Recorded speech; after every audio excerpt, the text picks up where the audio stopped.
Welcome to The Explainer. So, I know a lot of you watching are dreaming about packing up your life, moving across the world to Asia, and, well, finding the love of your life. It's a really beautiful dream, right? But behind that romanticized vision of cross-cultural dating, there's actually this huge, complex web of demographics, economics, and some deeply rooted traditions. Today, we're skipping the gossip and the forum rumors. Instead, we're going to give you a totally structured, data-driven look at the real cultural dynamics of moving to Asia for love.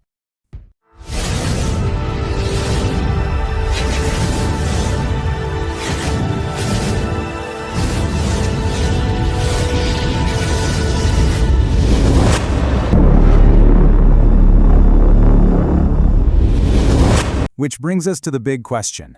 Are you truly ready for the reality of cross-cultural romance? Because look, if you're arriving with purely Western expectations of dating and marriage, you might be in for a pretty massive culture shock when those expectations crash into traditional Asian familial duties. Okay, let's dive right in. Here's our roadmap for today's explainer. First, love across borders. Second, the age gap reality. Third, understanding family duty. Fourth, the care security exchange.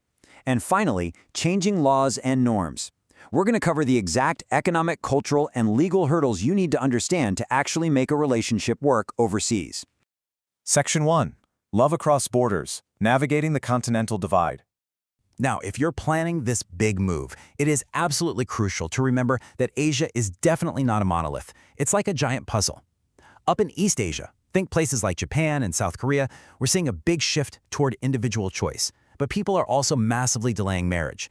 That's leading to a huge collapse in birth rates and a spike in solo households. Then, if you look at South Asia, places like India or Bangladesh, arranged matching within specific social groups is still the dominant paradigm, even though early marriage is slowly ticking downward. But if you're an expat specifically looking for love, your eyes should definitely be on the bottom row, Southeast Asia. Countries like Thailand and the Philippines have literally become the primary hubs for what sociologists call transnational care security migration, and that results in very high rates of marriages between Westerners and locals.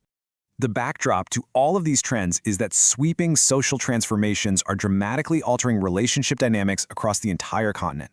You know, urbanization and education are really broadening the horizons for young locals. But here's the catch. While local women in the major cities are increasingly pursuing higher education and putting off marriage, the expat marriage market often operates on a completely different frequency. It's heavily concentrated in rural to transnational relationships. Section 2. The age gap reality. The data behind the demographics. So let's look at the actual data behind these demographics, which brings us to the most visually obvious factor in transnational relationships: 12 to 15 years. Wow. That is the jarring statistic we really need to talk about. The average age gap in a transnational marriage between a local Southeast Asian woman and a Western man is typically 12 to 15 years. For a lot of foreigners moving to the region, dating much younger women just kind of seems like the cultural norm. But we really have to look at the domestic data to understand just how unique this actually is. Because the crucial point here is that this massive transnational age gap contrasts so sharply with local domestic marriages. Domestic Southeast Asian marriages actually favor really narrow age gaps. There are extremely high rates of what's called age homogamy, which just means partners of a similar age. In fact, to put that into perspective, in Thailand, age homogamous marriages account for close to half of all domestic unions. So that huge age gap, that's specifically a feature of the expat marriage dynamic, absolutely not the local. Meanwhile, if we look at other regions like China, we see what sociologists call the U-shaped age gap.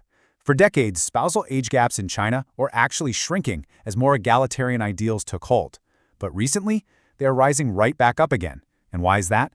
Well, intense market competition and a soaring cost of living are pushing some women to seek older, much more financially secure husbands.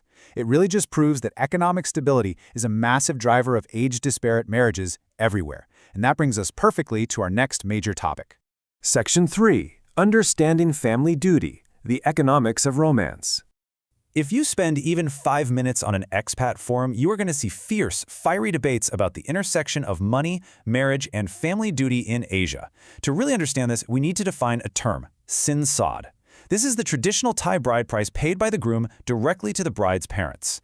Culturally speaking, it acts as a repayment for mother's milk and rice, which is basically a way of thanking the parents for raising their daughter. But it's also undeniable proof of the groom's financial capability. You see, this isn't just about money. It's about elevating the family's face or social standing in their local community. The root of all these forum debates really comes down to a stark contrast: Western individualism versus Asian family duty. In the West, we generally view marriage as this completely independent union of two individuals based purely on romance. But in much of Asia, and particularly Southeast Asia, marriage is an integration into the extended family. And yes, it comes with ongoing financial obligations. You aren't just marrying your partner, guys. You are marrying her family, her parents' retirement plan, and very often her younger siblings' education.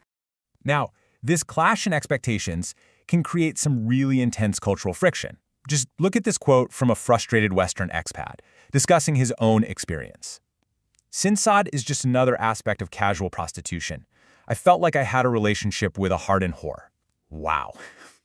That is a stark, incredibly bitter perspective from someone who clearly felt financially exploited simply because the arrangement totally violated his Western romantic ideals of unconditional love without financial strings attached.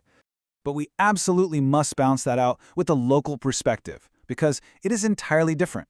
For the local family, as this next quote perfectly shows, it is all about honor and respect. Look at my daughter. She married a lovely, rich foreign guy. Sinsad is a reflection of her and her family.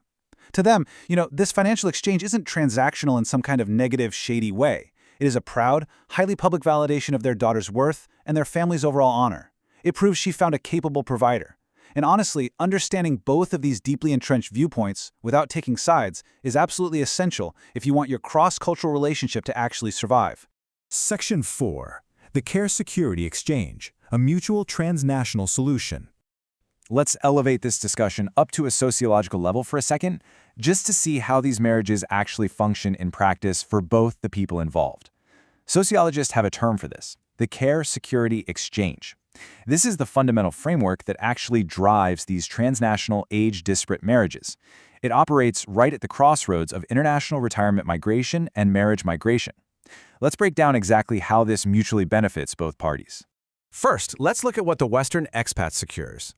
Older men coming from high-income countries are very often facing incredibly expensive, highly institutionalized elder care back in the global north. By marrying a younger Asian woman and relocating, they basically secure an escape hatch from that entire system. They gain a low-cost, incredibly supportive living environment, a warm climate for retirement, and most importantly, a dedicated younger partner who very often acts as a primary care provider as they get older. They are literally solving their home country's elder care crisis, but on a deeply personal level. On the flip side of that equation, let's look at what the local Asian wife secures. For her, this union provides immediate financial support and major upward mobility. But you have to realize, it goes way beyond just her individual needs. She secures funding for extended family medical bills, capital to literally build housing for her aging parents back in their home village, and financing for her younger siblings' education.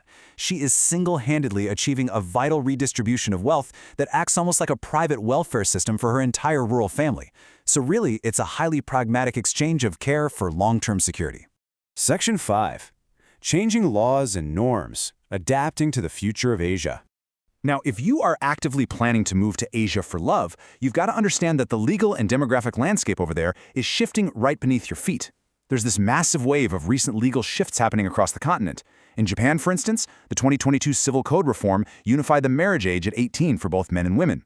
Over in India, there are ongoing proposals to hike the female marriage age limit all the way up to 21. And in the Philippines, which is obviously a massive hub for expat marriages, Republic Act 1164-8 recently raised the age of sexual consent to 16, with a specific close-in age exception. These governments are actively, aggressively modernizing their laws to protect minors and adapt to brand new social realities. And those changes directly impact exactly how foreign relationships are scrutinized legally. And these legal changes, they reflect a much broader social shift. The proportion of young people remaining single is growing across the entire region. As local female education and employment rates rise, domestic marriage rates are totally dropping. Asian women simply have more economic independence today than ever before. What that means for you is that the traditional transnational expat marriage, where a wealthy foreigner provides for a local woman, is becoming even more unique. And honestly, in modern urban centers, it's becoming much less common. Which leaves us with this final, genuinely provocative question. How are you going to bridge the cultural gap?